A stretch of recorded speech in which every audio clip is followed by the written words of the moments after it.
SG Consultancy Services. Study MBBS in Russia, Philippines, Uzbekistan.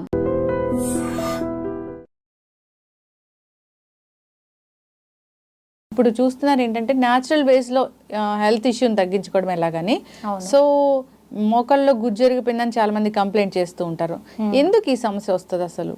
Okay, ఇప్పుడు మోకాళ్ళ నొప్పులు అనగానే ఫస్ట్ మనం గమనించుకోవాల్సింది ఏంటంటే పేషెంట్స్ మనకు చెప్తారు, ఎవరైతే దీని నుంచి సఫర్ అవుతూ ఉంటారో మోకాళ్ళు నడుస్తున్నప్పుడు బాగా నొప్పిగా ఉంది, స్వెల్ అవుతూ ఉంటాయి మోకాళ్ళ చుట్టూరు, అలాగే వాళ్ళకి మెట్లెక్కి దిగాలన్నా కష్టంగా ఉంటుంది. ఫిజికల్ మూమెంట్ అనేది చాలా దెబ్బతింటుంది. దీనికి మెయిన్ కారణం ఏంటంటే ఏదైతే మోకాళ్ళ ఒక స్ట్రక్చర్లో మధ్యలో మనకి ఏదైతే గుజ్జులాగా పనిచేస్తుందో లిక్విడ్, అది డ్రై అవుతూ వస్తుంది.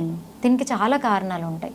ఎందుకు డ్రై అవుతుంది అనేది తెలుసుకొని దాని జాగ్రత్తలు తీసుకోవాలి. ఇప్పుడు చిన్న వయసు 20 ఏళ్ళు అనుకోండి, 30 ఏళ్ళు 40 ఏళ్ళు వచ్చేటప్పుడు ఇవన్నీ స్టార్ట్ అవుతూ ఉంటాయి. ఎప్పుడైతే మీకు కొంచెం పెయిన్గా అనిపిస్తుందో, మొబిలిటీలో కష్టంగా ఉంటుందో, అప్పుడే మనం జాగ్రత్త తీసుకోవాలి. సో దీనివల్ల ఏమవుతుందంటే ఇది ఒకటే కారణం కాదు, అదర్ హెల్త్ ఇష్యూస్ ఉన్న వాళ్ళకి కూడా ఇటువంటి ప్రాబ్లమ్స్ వస్తాయి. ఆస్టియో ఆర్థరైటిస్ అని దాంట్లో కూడా మనకి ఈ సైనోవియల్ ఫ్లూయిడ్ అని ఉంటుంది, అది చాలా ఇంపార్టెంట్ అనమాట. అది ఎప్పుడైతే తగ్గుముఖం పడుతుందో అప్పుడు ఇలాంటి ప్రాబ్లమ్స్ అన్నీ స్టార్ట్ అయిపోతూ ఉంటాయి. బేసిక్గా ఇక్కడ మనకి ఇంకొకటి ఏంటంటే మోకాళ్ళ నొప్పులు వచ్చినప్పుడు ఓన్లీ మోకాళ్ళ నొప్పులు ఒకటే కాదు ప్రాబ్లం, దాంతోపాటు ఏం కాంప్లికేషన్స్ పెరుగుతాయో అనేది బెంగ ఉంటుంది. అన్నిటికన్నా ముఖ్యం బాడీ వెయిట్. బాడీ వెయిట్ని పెరగకుండా కాపాడుకోవడానికి పాపం ఫుడ్ కూడా తగ్గించుకుంటూ వచ్చేస్తుంది. అది తగ్గించుకోవడంలో తప్పలేదు, కానీ అక్కడ న్యూట్రిషన్ ఫాలో అవ్వరు. ఎప్పుడైతే మనం న్యూట్రిషన్ ఫాలో అవ్వమో ఆల్రెడీ ప్రాబ్లం ఉంది, అది ఇంకా దెబ్బతింటూ వస్తుంది. సో అందుకని మనము తీసుకోవాల్సినటువంటి జాగ్రత్తలు చాలా ఇంపార్టెంట్. ఏంటంటే మన ఫుడ్ డయట్ని చేంజ్ చేసుకోవాలి. డయట్లో ఎలాగంటే మీకు మోకాళ్ళకి నేను చెప్తానండి, అక్రూట్ ఉంది కదా, అక్రూట్ అయితే అద్భుతంగా పనిచేస్తుంది. ఎవరికైతే ఇప్పుడిప్పుడే మోకాళ్ళ నొప్పి స్టార్ట్ అయింది లేదా 2-3 ఏళ్ళ నుంచి కూడా మోకాళ్ళ నొప్పి ఉంది అనేటటువంటి వారు ఏం చేయాలంటే డైలీ ఒక 5 నుంచి 8 అక్రూట్స్ నైట్ నానబెట్టేసి రాత్రి పొద్దున్నే ఖాళీ పొట్టతో మంచిగా చివ్ చేసి తింటే దాంట్లో ఉన్నటువంటి న్యూట్రిషన్ వాల్యూ ఏం చేస్తుంది అంటే మీ మోకాళ్ళ నొప్పికి సంబంధమైనటువంటి ఇన్ఫ్లమేషన్ని తగ్గిస్తుంది, వాపుని తగ్గిస్తుంది, పెయిన్ని తగ్గిస్తుంది. అలాగే లిక్విడ్ ఏదైతే తగ్గుతుందో దాన్ని మళ్ళీ రీజనరేట్ అయ్యేలాగా చేస్తుంది. ఎప్పుడైతే మీకు ఫ్లూయిడ్ తగ్గుతుందో మళ్ళీ కార్టిలేజ్ కూడా దెబ్బతింటుంది. సో అక్కడి వరకు వెళ్లకుండా మనల్ని కాపాడుకోవచ్చు ఇలాంటి చేంజెస్ చేయడం వల్ల.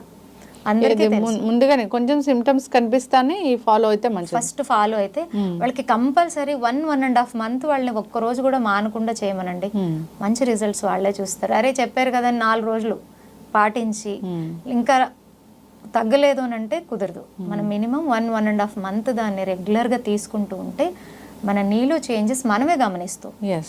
అండ్ అందరికీ తెలిసిందే జాయింట్స్ అనేది ఎక్కువ దాని హెల్త్ కాల్షియం మీద డిపెండ్ ఉంటుంది.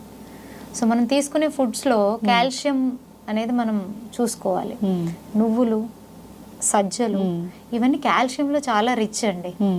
సో అలాంటి ఫుడ్ ఇప్పుడైతే ఒకప్పుడు డాక్టర్ గారు చెప్తేనే తెలుసుకునేటటువంటి రోజులు ఉండేవి.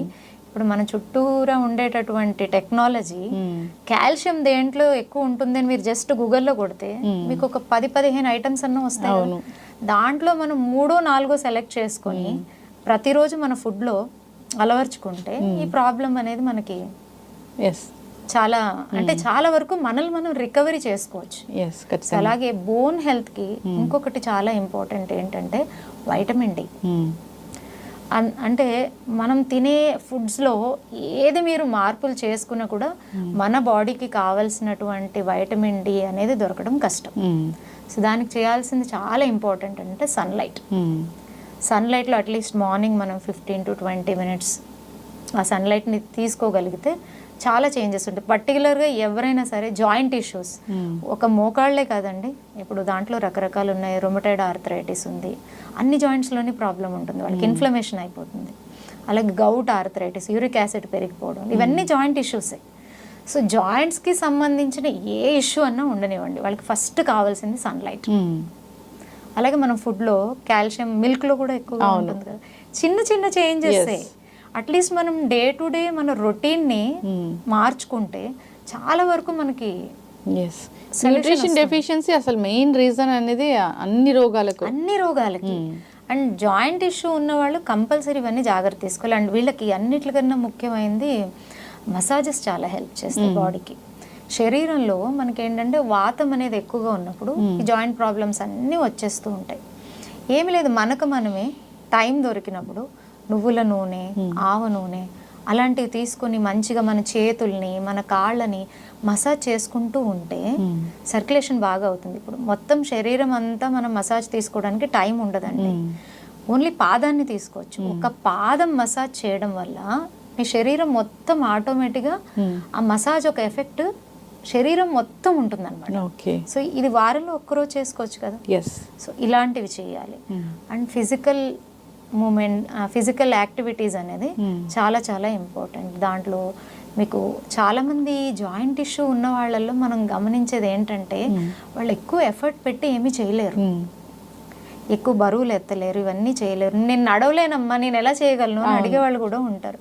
వాళ్ళు కూర్చున్న చోటే చిన్న చిన్న సూక్ష్మ వ్యాయామాలు చేసుకోవచ్చు.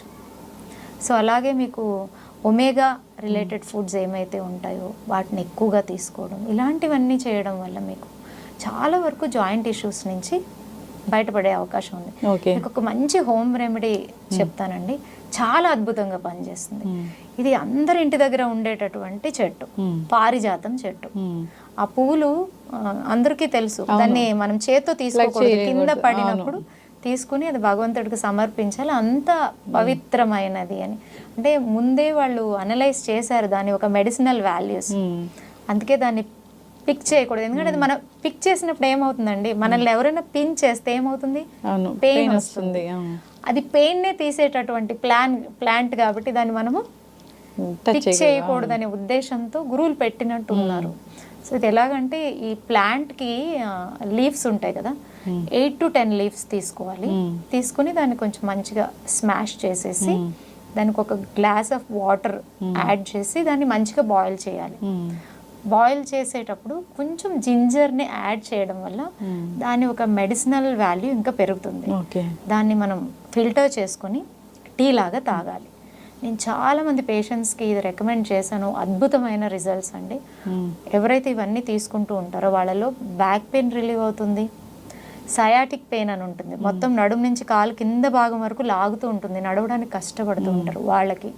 ఈ నీ పెయిన్లో ఇది ఎంత అద్భుతంగా పనిచేస్తుంది అంటే ఇది ఆ గుజ్జుని కరగనివ్వదు, ఆ కరిగినటువంటి గుజ్జు బాగా తయారవుతుంది, కార్టిలేజ్ని డ్యామేజ్ అవనివ్వదు, అలాగే ఆ వాపులంతా తీసేస్తుంది, పెయిన్ని రిలీవ్ చేస్తుంది. చాలా అద్భుతమైంది.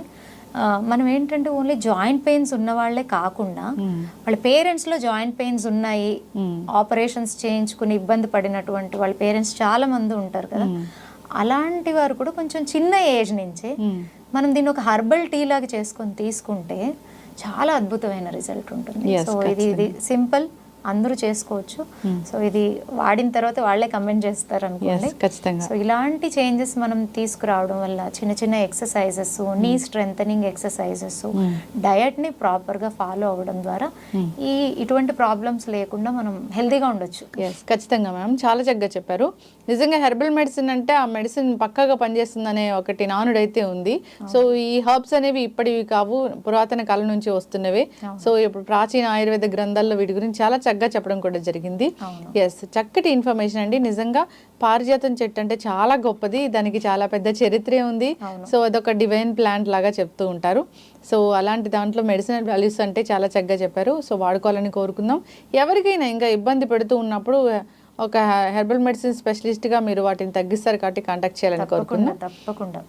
Thank you so much. మేము హర్బ్స్ని కూడా అంతే స్పెషల్గా సెలెక్ట్ చేస్తాం. అవును, ఒక నీ పెయిన్ ఉన్న వాళ్ళకి ఒకే ప్రాబ్లం ఉండదండి. సో వాళ్ళకున్న అదర్ ఇష్యూస్ని కూడా కన్సిడర్ చేసి అప్పుడు వాళ్ళకి సంబంధించిన హర్బ్స్ని ప్రిపేర్ చేసి ట్రీట్ చేయడం జరుగుతుంది. అప్పుడు మంచి రిజల్ట్స్ ఉంటాయి. డిపెండ్స్ ఆన్ వాళ్ళ మెటబాలిజం, వాళ్ళకి ఎన్నో other health issues, even diabetes ఉన్న వాళ్ళు కానీ, థైరాయిడ్ ఉన్న వాళ్ళు కానీ, వాళ్ళకి ఇంకా కొంచెం ఇష్యూ ఇది పెరుగుతుంది అనమాట.